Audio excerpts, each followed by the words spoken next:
On the 8th of August, I would have been on leave, because I think I came back on leave on the 16th, if I'm correct. And then I was informed by witness B that the TRA has been conducted, the threat risk assessment had been conducted, and it was classified as high risk, which in other words meant that our lives were extremely in danger. And who conducted that TRA? Sorry, I didn't get that, Commissioners. Who conducted that TRA? It was Colonel Ntuli from Crime Intelligence. Okay, proceed. Yes, then when I came back, we started doing our investigation. Then we will be meeting with the officers that were assessing our risk, getting information from us, asking us how we're feeling. That is what we were told. But I would believe that they were also checking the places that we were staying at, even though I didn't know that. But there were background checks that were done on us, I believe. Okay. And then at paragraph 70, you speak about an incident. May I, before you go to 70?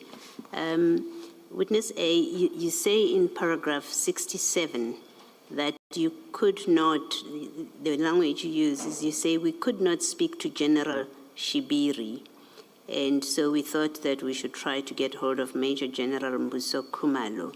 Why could you not speak? Why did you decide that you could not speak to General Shibiri? We had already been advised, commissioners, to say we must not discuss this case with him, if I may say that.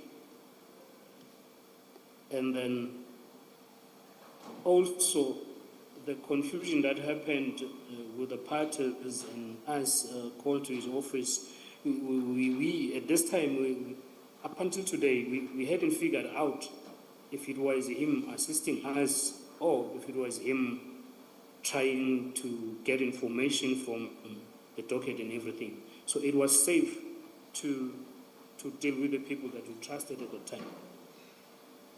So the reason you decided not to speak to him, it was a trust issue. You didn't think you could trust him. I will put it in that way, commissioners. Yes.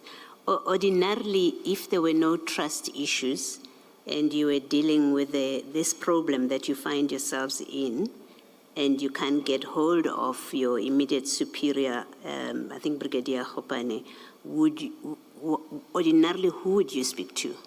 Would it have been Shibiri, General Shibiri?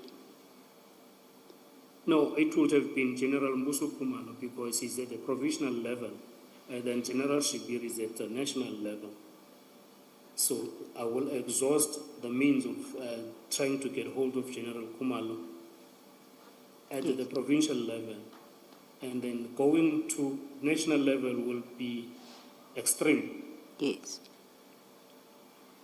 So in terms of hierarchy, the right person, if you couldn't find Brigadier Hopane, you're saying General Khumalo, Mbuso Khumalo would have been the next person that you speak to if you followed the hierarchy. That's correct, Commissioner. That will be the next person that you will have to speak to. Yes. Thank you. Thank you, Ms. Sika. Thank you, Commissioner Baloyi. Okay, so we are now at paragraph 70 on page 22, where you speak about an incident that occurred in the week of the 12th of August when you returned from leave. Can you just tell us about that? Yes, now I had already resumed duties. Then we were doing normal investigation on this case. And maybe it should be mentioned that we were doing this case and other cases that we already had at the office. So it will be this case and other cases, depending what investigation you have on other cases. And then we were called to come to the office, and then the information was that there were 2 officers who were waiting for us, or who needed to meet with us at the office. And then we drove to the office, and then we found these 2 police officers at our office now, at the Organized Crime Office. And then they told us they are from the cold case unit, and then they requested that we give them over the docket of Swart murder. And one of these warrant officers was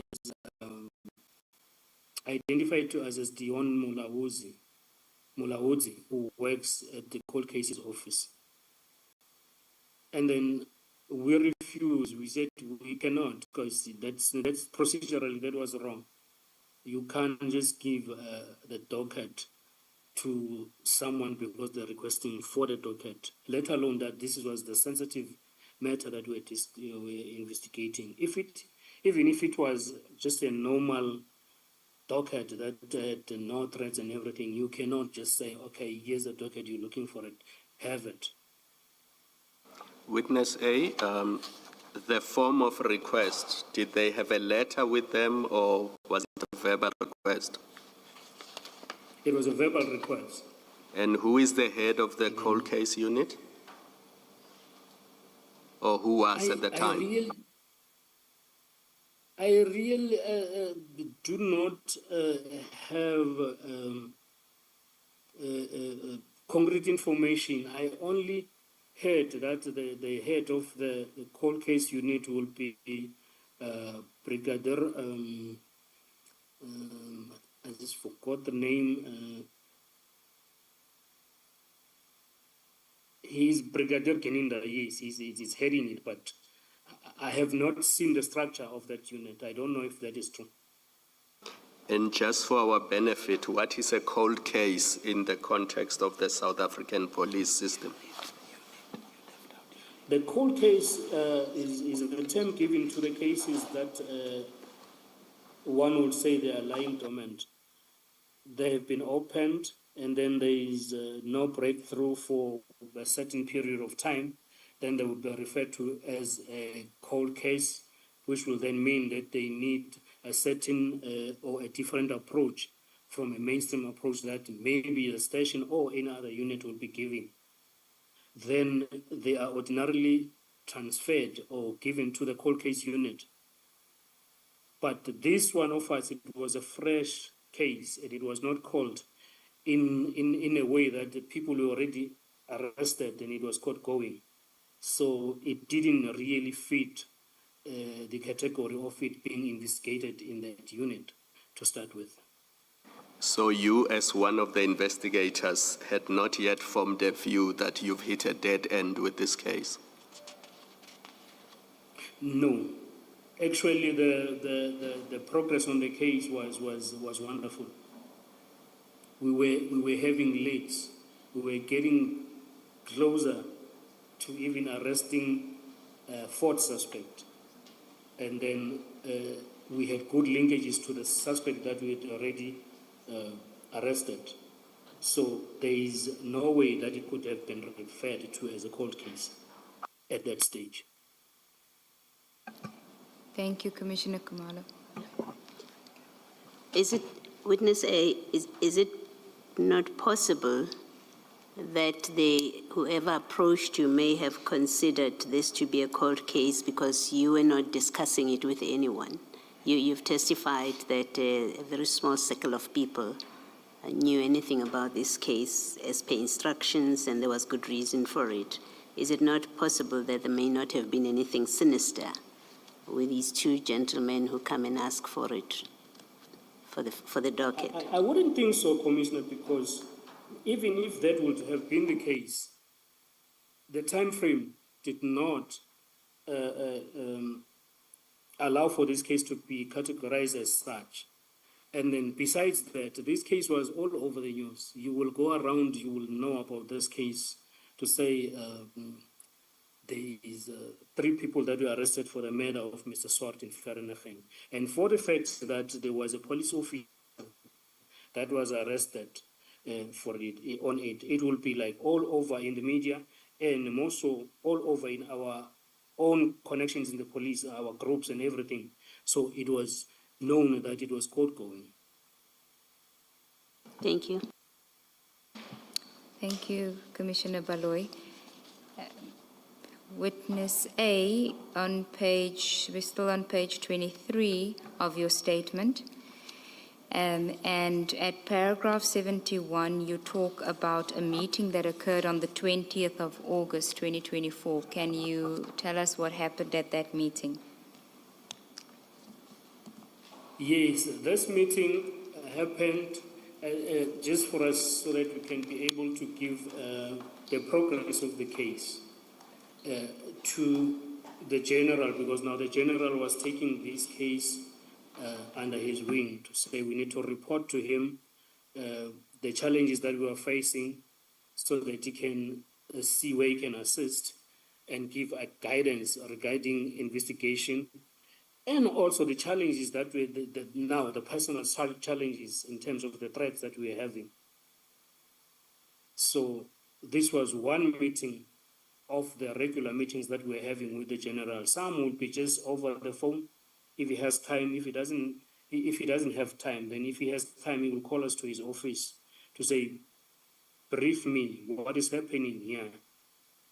More so because now Tau was out on bail, and then we needed now to be investigating the murder case, and then also putting an eye on him, on his movement. And you speak about the responsibility for your safety and security of the docket. What transpired there?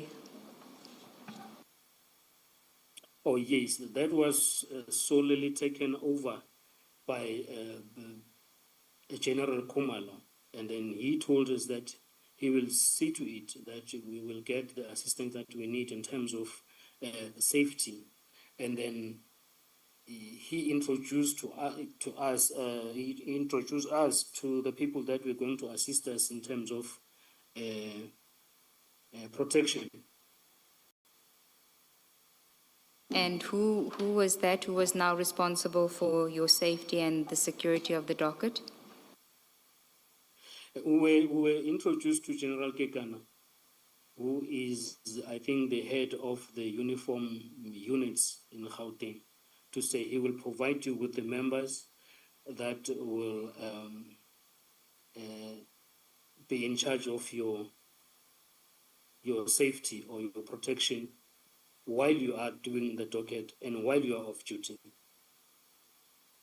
And then at the same time, there was another wing of the police that was going to be working behind the scenes, which I'm not at liberty to talk about their operations because I don't know about them, but they are from counterintelligence. They were doing the TRA, they were doing the background checks, they were seeing the severity of the risk, and then maybe reporting to the generals, I don't know, but they were also part of the operation by then. You refer in your statement at paragraph 71 to a counterintelligence investigation. Is that what you just mentioned now, or is that something else? Initially, the counterintelligence came in as far as giving protection and assessing the situation, maybe which then led to the counterintelligence investigation to say the investigation itself, now the overall investigation need to be taken under the counterintelligence. I will talk to that extent. But initially, it was not the counterintelligence doing investigation. It was us doing investigation under their protection up until the time when now we were introduced to their wing of investigation, which included the PKTT, as it is called. Okay. At paragraph 72, maybe that would be the concluding topic for today. You speak about events of the 5th of September 2024. Can you just tell us what happened on that day. This one was one of the eventful days because we were not already provided with the units that were going to guard us. So we were visited at home late at night by the unit that needed to guide us and guard us or provide protection to us and our families as we were sleeping. And then it came as a surprise because we were not really noticed or given a notice to say people were going to visit you at night. From my side, I heard by the sirens outside, and then when I opened the window, I saw 5 marked police vehicles with the sirens and blue lights on. And then when I went to them, they told that they were being tasked to come give protection to me overnight. And then in the morning, the other team was going to take over. That one will be the TRT. And then we will be doing investigation, and then the other team that came at night will come change. They were changing shifts. So was it 24-hour protection? It was actually the start of a 24-hour protection. Thank you, Chair. I think this may be a convenient time to adjourn for the day.